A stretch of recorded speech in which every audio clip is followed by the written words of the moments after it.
Hi there, Arrow. Hi, how are you doing today, Alice? I'm doing so good. Thank you so much for having me. Oh my God, you've got to tell me how you can do a brilliant journalism story like this and keep your own mind, body, and soul clean. Because, I mean, you go into this story.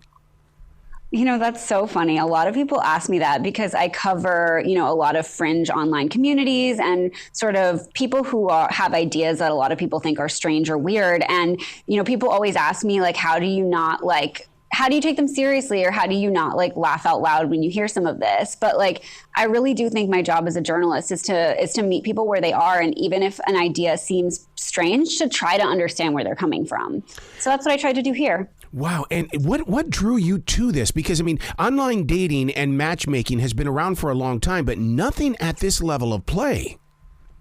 Yeah, I mean, online dating and matchmaking is honestly a great way to meet people, right? That's how a lot of people meet the person that they're with today, is online. But I think the problem is with catfishing and with romance scams, I mean, you just never really know who you're talking to. And so what our docuseries is about is a pair of matchmakers and love coaches who actually started what a lot of people think is a cult. So, you join hoping to get confirmation from a spiritual guru about, am I with the person I'm supposed to be, or who is the person I'm supposed to be with, and they call that person a twin flame. But what happens is people get really sucked in and they end up being abused by the leaders. It's almost like soulmates are under attack, because I've always said my wife is a soulmate, but do soulmates even exist these days? Well, I think a soulmate is a concept that a lot of people understand to be, the person that you're supposed to be with. And a twin flame is kind of like another version of that. I would say it's a more explicitly spiritual version of that. A twin flame supposedly within this theology is like the other half of your soul. So this is somebody who you were created for, and you're magnetically attracted to this person across multiple lifetimes. I mean, another way to think of it is it's just a soulmate for people who are into kind of like yoga and tarot and crystals. And if you're, into that kind of new age stuff and that type of spirituality, then you might have heard of twin flames. I've never heard of that term before, but yet I understand everything that you're saying, because my own imagination right now is going, well, is there somebody that is my twin flame? And I've just never heard it as such. Well, of course. I mean, the second you hear of it, you're like, well, even if you don't believe it, you're like, if it could be possible, you're kind of like, of course I want to find mine. But I think that's a really natural reaction. And I think that that's totally fine. I think the problem is, and what our docuseries explores is, just because when people are looking for love, and if they've been unlucky in love, they sometimes become very vulnerable. And that's where gurus who have a financial interest in kind of keeping people locked in and manipulating people, for their own personal power can really take advantage of the situation. Did you have to play out a role in order to gain the access of trust, faith from people? Because, I mean, you can't just walk into a store and say, hey, I've heard a rumor. Are you asking how I was able to get the cult leaders to talk to me? Yeah, because, I mean, you got to talk to them.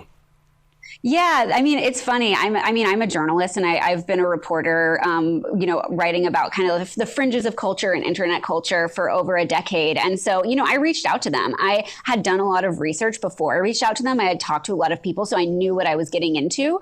But I think, it's funny. I introduced myself as a journalist, and I just asked them, and they said yes. And I think it's partially that, unfortunately, people like them are often very keen for exposure. And so, maybe it wasn't in their self-interest to talk to me, but they did anyway.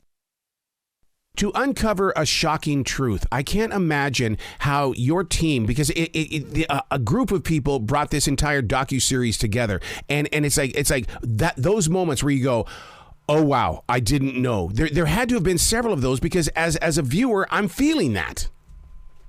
Yeah, absolutely. No, it was an incredible team of people who made this documentary.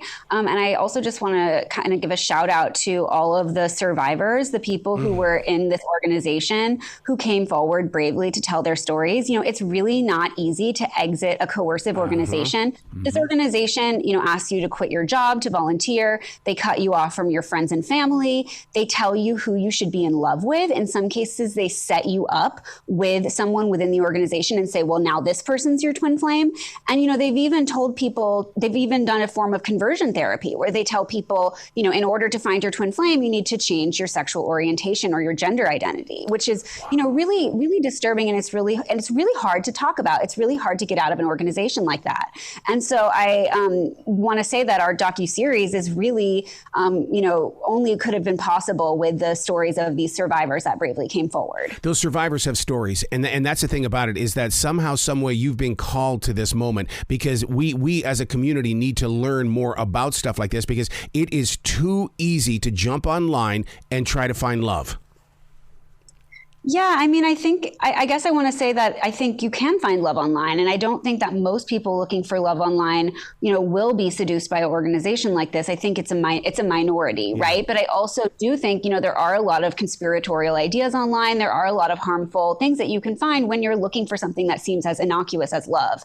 And so I just think it's something to look out for. Is there going to be any type of education or a website? Because, you know, people are going to be tapping into this show and they're going to be going, oh, my God, I think I'm part of this. How do I find information about this so I can break free of it, or to find some sort of support system? Yeah, I mean, I think that the docuseries itself has a lot of helpful information about just, you know, with the survivor stories that came forward, what to do. But I would advise anyone who's trying to get out of an organization like this to just reconnect with your friends and family who are outside of the organization, who maybe you haven't spoken to in a while, and try to talk to them about it. And then I also recommend seeing a therapist. What is it about documentaries like this that draw people to your stories? I you know, because I remember there for a while, the only thing that we had when it came to journalism was a 2-minute bit at 5 o'clock. But now, I mean, you guys dive in and bring us true journalism. Yeah, I love that this is a 3-part docuseries with 3 episodes, an hour each. And yeah, you really do get to see, you feel like you understand what it's like to be in an organization like this, watching it. And I think that's one of the, you know, fascinating things, is to kind of, you know, it might seem so strange, like, on the surface, how could someone join an organization like this? But, you know, when you watch the docuseries, you'll see that, you know, when the leaders of this group, Jeff and Shaleia, first present themselves, I mean, they seem really relatable. They seem like people you could be friends with. And, you know, they say that they're in love, that they are each other's twin flame, which seems like something that, oh, they found the thing that I'm looking for, right? And so what we do is, in the series, is we really take people through the journey. You know, why do people join? And then what do the leaders reveal their true colors as? Because that really changes over the course of the episodes. Once again, I don't know how you stayed strong, because I guess I'm the doubter that would become the follower, because I would sit there going into the project going, okay, there's no way, I doubt. Oh my God, now I'm starting to believe I'm one of them. It's never happened to me, but I'm never going to say never. But yeah, just try to do my job, talk to people with different perspectives, and don't discount anyone, but also be skeptical of, you know, a guy who's charging you $4,000 for a supposed therapy technique, but says he's the Master Christ. I mean, we should walk away from that. Yeah. Don't you love the way, though, as a journalist, how we can look at the world and see things that other people are passing by, and it's through journalism that we're able to recognize it as regular people and then bring the story to them?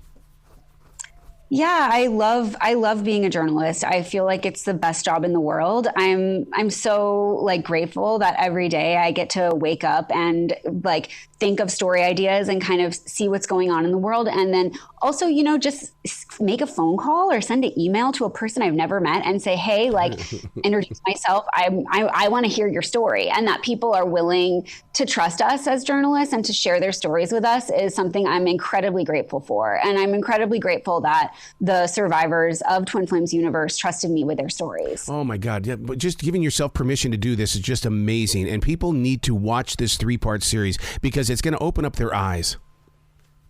Oh yeah, for sure. It's a really wild ride. Yeah. Wow. You got to come back to this show anytime in the future. The door is always going to be open for you. Okay. Thank you so much, Arrow. Well, you be brilliant today, okay? Thank you.